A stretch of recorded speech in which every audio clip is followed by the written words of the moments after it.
I-check natin yung project ni Mayor.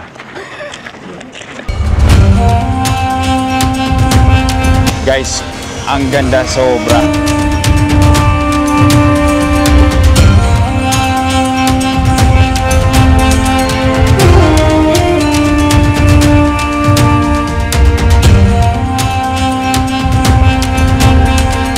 Kasi pinupuro kahoy ito lahat.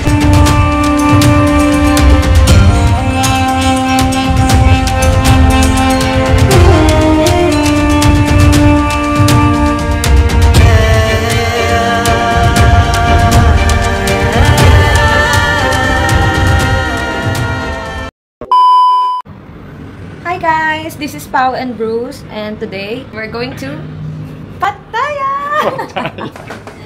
So hi guys, good morning sa inyong lahat. So welcome back pala sa channel namin. So for today's vlog pala is nakaschedule ng tour namin is sa Temple of Truth in Pattaya Beach. So ayun, medyo pula-pula na yung ilong natin, noo, pisngi sa init dito sa Thailand. And ala, sige, samahan nyo na lang kami. Hindi na namin pinakita yung pagising namin, nakapag-breakfast na din kami, nakapag-kape. And haba-habang araw na naman to, and then we'll try to do our best na lang na naman na para mabidyoan yung area or yung lugar doon. So, thank you for watching. Wala na, nagpaalam na ako. Okay na, bye. Nandiyan na yung ano namin, sundo sa baba. Kaya, the kids.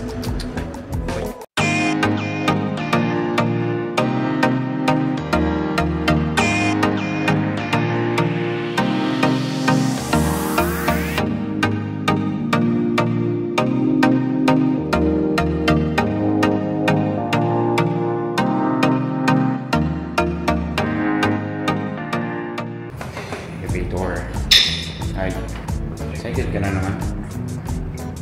Ano yung dala mo? Siyempre, hindi dapat mawala ang Chasey Organic Farm. Yun, para ma-keep on hydrated kayo and ma-keep on energized kayo sa mga biyahe nyo. But healthy pa rin every day. Salamat dropshipping sa kinita namin. Nakapag out of country kami. Healthy ka na pag out of country ka. Yun, kita nyo yun? Mr. La, how are you? Dito na kami sa kotse. Going to Pattaya. Ay, tulog muna. Kita na lang namin pagdating namin doon na.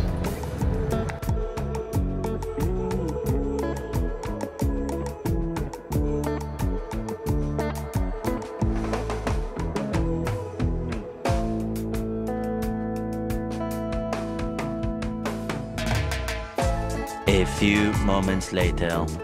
Di ba may mga nakasampay pa? So ano yung ini-expect mo dito sa Sanctuary of Truth? Thai structure. Okay, so yun lang yung ano niya. I thought kasi mag-ano kami dito, mag-truth or dare. Mamaya pa yan may excite pag andun na siya sa loob or makakita na siya ng mga magagandang view. Kilala ko yung asawa ko na yan. At dito na yung ano namin, ayan na yung tour guide namin. Oh, di ba? Nakakuha na siya. You get the ticket? Okay. Ayan, mahal. Papalabas yung truth daw dito sa ano na to.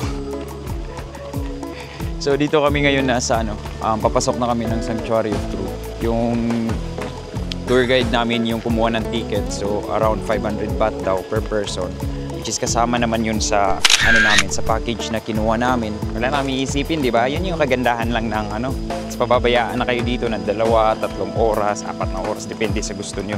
Yun lang yung kagandahan pag nagkuha ka ng package. Kasi tamad na tamad kami ni Pau mag-DIY. So lakad muna kami. It's around 5 to 10 minutes daw walk going to Sanctuary of Truth.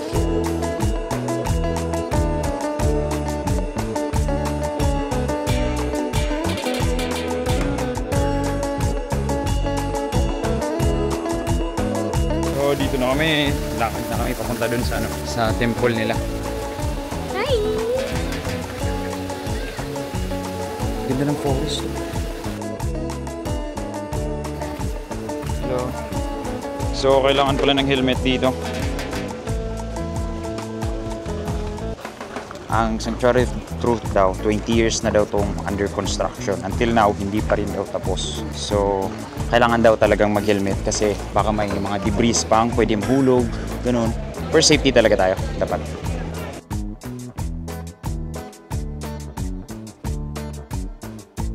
Yan, Ayan o, dito pa yung mga trabahante nila. Nagka-carve pa sila ng mga statwa nila. Galing, handmade lahat.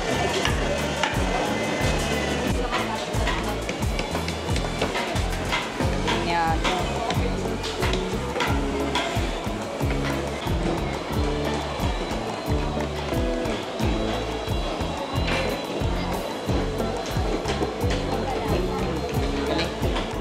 Hello.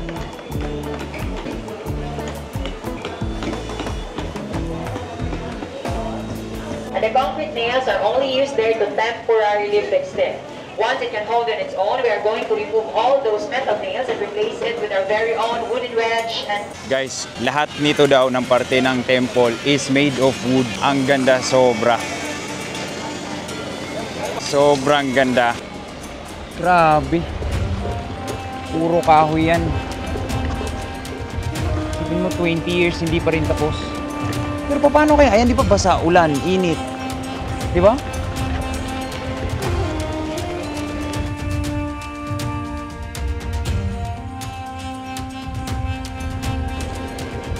Tingnan niyo naman ako, nagdadala ako ng handbag.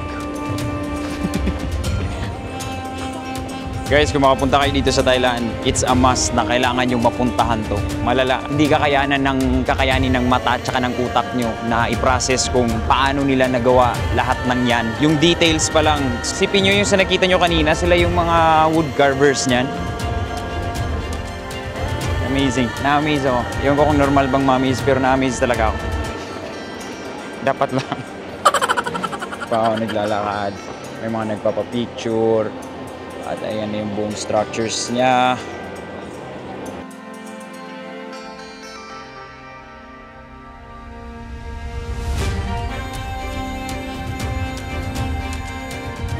Ayan o, under construction pa siya.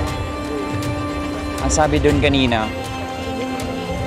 lahat daw pati mga pako, kahoy ang ginamit.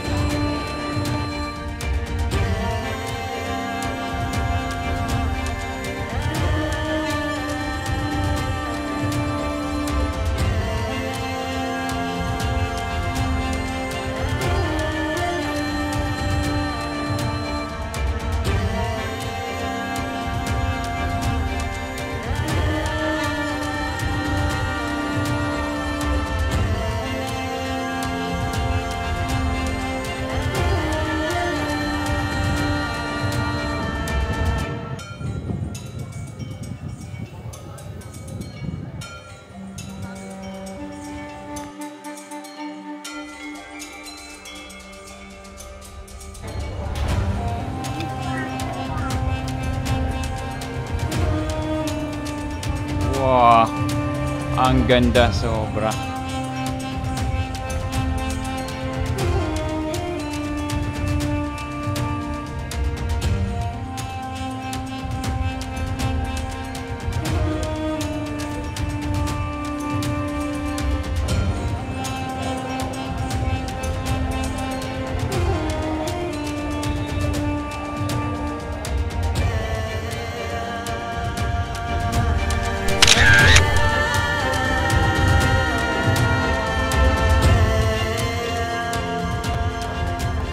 Kumusta naman yung project ni Mayor?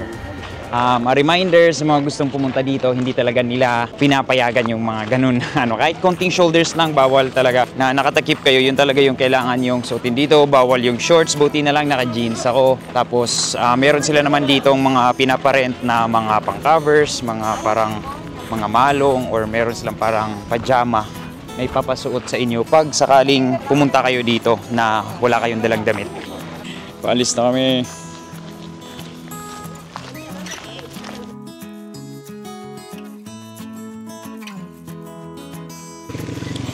So, dito yung exit. Tara, malo na natin, man.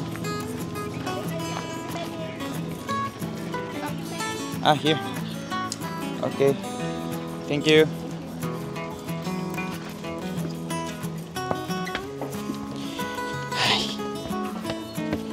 Adventures of Tintin. And that's it, guys, para sa Sanctuary of Truth namin na adventure. So for those who are planning, it's a must talaga pag pupunta kayo dito ng Thailand.